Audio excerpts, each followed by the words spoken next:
kesini ada apa Kak Sherly? Mau memecahkan permasalahan yang ada dalam diri saya. Oh, mungkin kalau Ibu boleh tahu permasalahannya apa ini? Permasalahan yang saya alami akhir-akhir ini mengalami kesulitan fokus dalam belajar. Oh, jadi tujuan Ines datang ke sini untuk menemui Ibu dan melakukan sesi counseling karena Ines kehilangan fokus dalam belajar ya. Sebelumnya kabar Ines bagaimana nih? Alhamdulillah baik. Alhamdulillah. Nah, kalau kedatangan Ines ke sini, apakah inisiatif sendiri atau ada dorongan dari orang tua atau dari Ibu? Keinginan sendiri. Keinginan sendiri. Jadi Ines datang ke sini menemui Ibu untuk melakukan sesi counseling karena Ines menyadari bahwa Ines mengalami permasalahan yaitu kesulitan dalam fokus belajar ya Ines. Sebelumnya pernah mengikuti sesi counseling? Pernah Ibu? Oh pernah. Karena Ines pernah mengikuti sesi counseling jadi tahu ya bagaimana alur sesi counseling ini berlangsung. Tetapi di sini Ibu mau menjelaskan kembali bahwa di sesi counseling ini untuk membantu Ines mengenali masalahnya yaitu kesulitan dalam fokus belajar. Selanjutnya juga kita bisa bersama-sama mencari cara bagaimana cara mengembalikan Ines fokus belajarnya. Mungkin nanti Ines bisa belajar dengan lebih fokus dan lebih tenang ya. Nah, boleh ceritakan sebelumnya ini apa? Kita akan membahas topik dulu ya. Dalam sesi counseling ini siapa saja yang boleh tahu? Apakah orang tua boleh tahu, ibu, teman-teman, atau Ines lebih nyaman yang tahu hanya ibu dan Ines saja? Untuk kenyamanan saya sendiri ya Bu, lebih baik kita berdua aja yang tahu. Jadi untuk kenyamanan Ines lebih nyaman hanya ibu dan Ines saja yang tahu ya. Ines tidak usah khawatir, sesi counseling ini berjalan. Mungkin bisa ceritakan bagaimana awalnya Ines kehilangan fokus dalam belajar?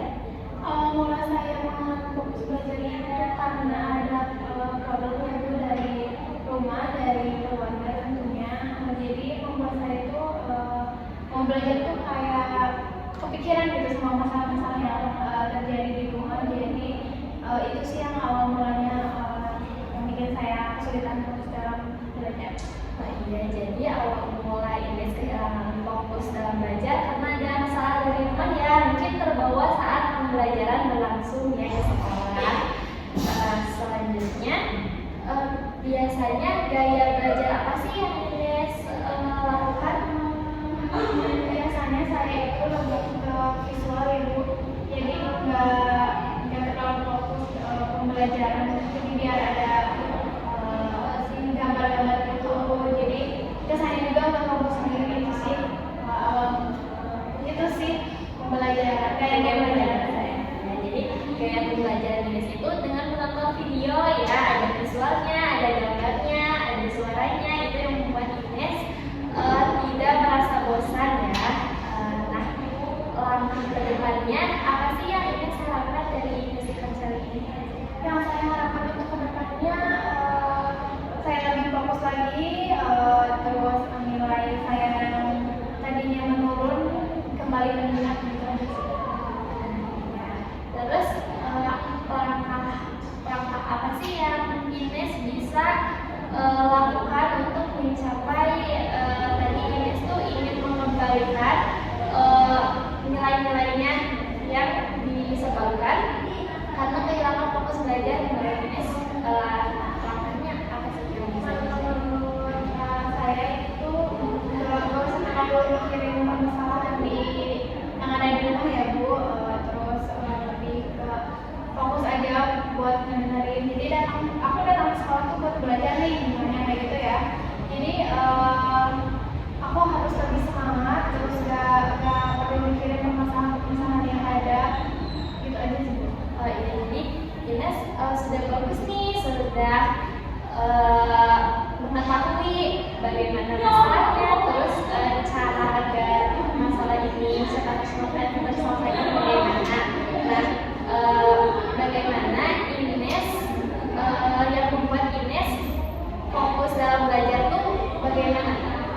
dulu.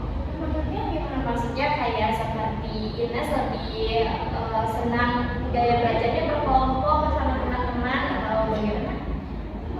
Untuk gaya belajar saya waktu itu nggak cenderung ke individu, cenderung berkelompok juga. Jadi dua-duanya saya bisa Bu, cuman yang lebih saya sering suka itu berkelompok aja. Berkelompok. Apa hal-hal yang membuat kamu senang? Contohnya apa? Hal-hal yang membuat saya senang itu saat pelajaran. Ya, saat memulai pembelajaran atau saat waktu-waktu luang. Kalau saat pelajaran itu ketemu sama teman-teman ya Bu, terus ketemu sama guru yang nggak terlalu fokus ke materi, jadi ada gamenya gitu, jadi nggak terlalu serius gitu. Nggak terlalu monoton ya. Nah, kira-kira Ines pengen dari yang Ines harapkan itu berjalan berapa hari?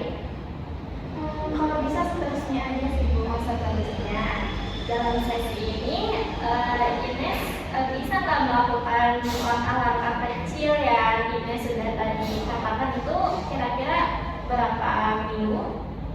Kalau bisa dijalankan? Kalau kemauan saya ingin berubah ya Bu, mungkin 1 minggu juga bagi saya itu cukup. Kalau misalkan saya konsisten untuk menerapkan itu.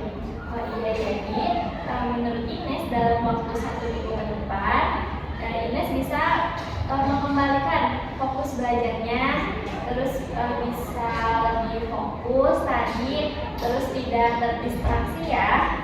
Nah, Ines dalam 1 minggu ke depan bisa melakukan langkah-langkah yang tadi Ines sarankan, seperti pertama mendengarkan musik, terus belajar belajar lewat visual seperti video dan audio, terus tadi berkelompok ya, bertanya ke teman. Kalau misalnya Ines tidak ada yang dimengerti, Ines bisa tanyakan ke teman atau ke gurunya ya. Nah, terus Ines juga merasa bosan dengan hal-hal yang menonton, jadi Ines bisa melakukan hal-hal yang Ines membuat senang dulu, baru Ines melanjutkan ke pembelajarannya. Ya, selanjutnya apakah ada yang ditanyakan dulu? Sudah cukup untuk hari ini. Pertemuan hari ini cukup sampai di sini dulu. Dalam 1 minggu ke depan Ines bisa melakukan